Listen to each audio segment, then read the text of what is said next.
पायस astro में आपका स्वागत है दोस्तों आपने अक्सर देखा होगा कि जब भी हम पूजा करते हैं तो धूप ज़रूर जलाते हैं।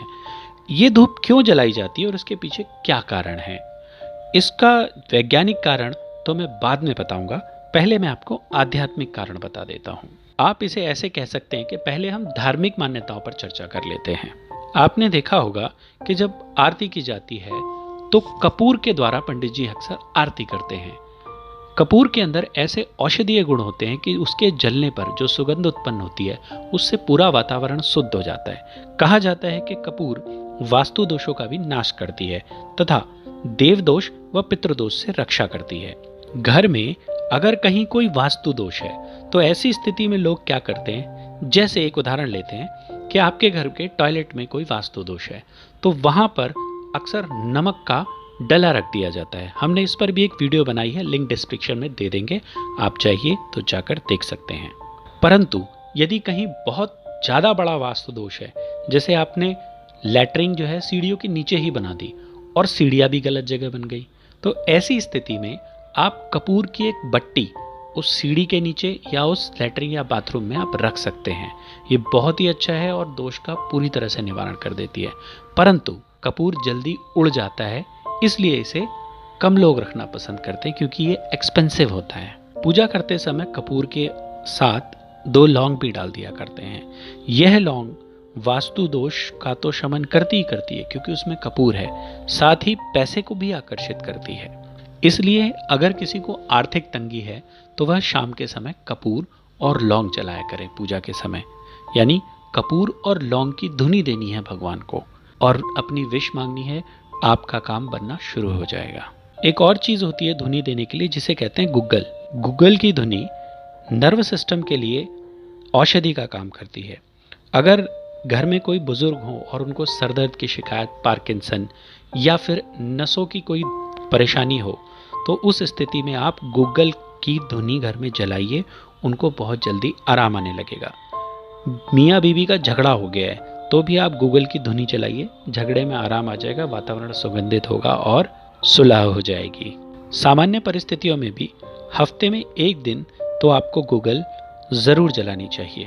आपने देखा होगा कि अक्सर दरगाहों पर लोबान जलती रहती है। खुशबू तो लोबान की भी बहुत अच्छी है, लेकिन इसको जलाने से पारलौकिक शक्तियाँ आकर्षित होती हैं। इसलिए कभी भी अगर आप अपने घर में लोबान जलाएं तो किसी विशेषज्ञ से सलाह ज़रूर ले लें। घर में ऐसा लगता है कि किसी ने कुछ करा दिया है तो ऐसी स्थिति में आपको पीली सरसों, गुग्गल और लोबान ये 3 चीज़ें आपस में मिला लेनी चाहिए और मिलाने के बाद इसकी धुनी देनी चाहिए, एक कंडे पर रखकर और पूरे घर में इसकी धुनी देनी चाहिए।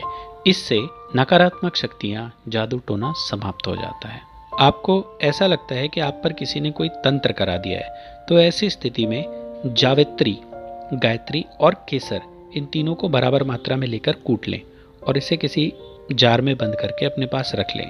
लगातार शाम को 21 दिन तक इसकी धुनी घर में दें तो इससे जो भी अभिचार कर्म है वो नष्ट हो जाते हैं। घर में खासतौर पर गर्मियों के दिनों में हफ्ते में 1 दिन आपको नीम के पत्ते की धुनी जरूर देनी चाहिए। इससे छोटे मोटे सूक्ष्म जीवाणु नष्ट हो जाते हैं।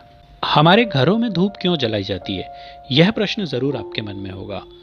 पुराने समय में राजा महाराजा लोग यज्ञ कराते थे, आज भी कई लोग रोज यज्ञ करते हैं, पर हमारे जैसे आम लोगों की बस का नहीं है कि बैठकर 1 घंटे तक यज्ञ कर सकें। उसी यज्ञ का सूक्ष्म रूप होती है धूप। जो धूप जलाई जाती है उसमें 2 तरह की धूप मुख्यतः होती है। एक बोलते हैं दशांग धूप जिसमें 10 वस्तुएं मिली होती हैं और दूसरी होती है षोडशांग धूप जिसमें 16 वस्तुएं मिली होती हैं। परंतु हम आम लोग हैं तो हमें कौन सी धूप जलानी चाहिए? बाजार में मिलने वाली धूप भी जला सकते हैं, उसके अंदर ज़्यादातर राल या फिर गुड़ या कुछ इस तरह के सामान मिले होते हैं और ज़्यादातर वह केमिकलाइज्ड ही होती है। पर यदि आप चाहते हैं तो सबसे आसान है कपूर की धूप जलाइए, इससे बेटर कुछ नहीं है। दूसरा तरीका है कि आप 2-3 चीज़ें हैं जिनको मैं बता देता हूँ, आप उन्हें चाहें तो नोट कर सकते हैं, उनसे आप धूप बना सकते हैं और शाम को कंडे पे उसे जला सकते हैं। कंडा नहीं है तो बाजार वाली धूप को लिटा लीजिए और उसको उस पर रख के जला दीजिए। इससे घर के छोटे मोटे वास्तु दोष अपने आप दूर हो जाएंगे और कोई नकारात्मक शक्ति आपको परेशान नहीं करेगी। तो पेन उठाइए, मैं बताना शुरू करता हूँ। कपूर, लौंग, गुग्गल, पीली सरसों, थोड़े से नीम के पत्ते, जावित्री, गुड़ और घी, इन सभी को बराबर मात्रा में मिला लीजिए। इसे आप कंडे पे रखकर जलाइए और घर में धुनी दीजिए, तो सारे नकारात्मक प्रभाव समाप्त हो जाएंगे और आप पाएंगे कि कुछ ही दिनों में घर के वातावरण में शुद्धता आ गई है। यदि आपका घर बिल्कुल बंद रहता है तो फिर तो आप ये ज़रूर करें, क्योंकि ऐसी स्थिति में नेगेटिव एनर्जी आपके घर में आने की संभावना ज़्यादा बढ़ जाती है। मैं इसी तरह काम की जानकारी लाता रहूँगा। धन्यवाद दोस्तों।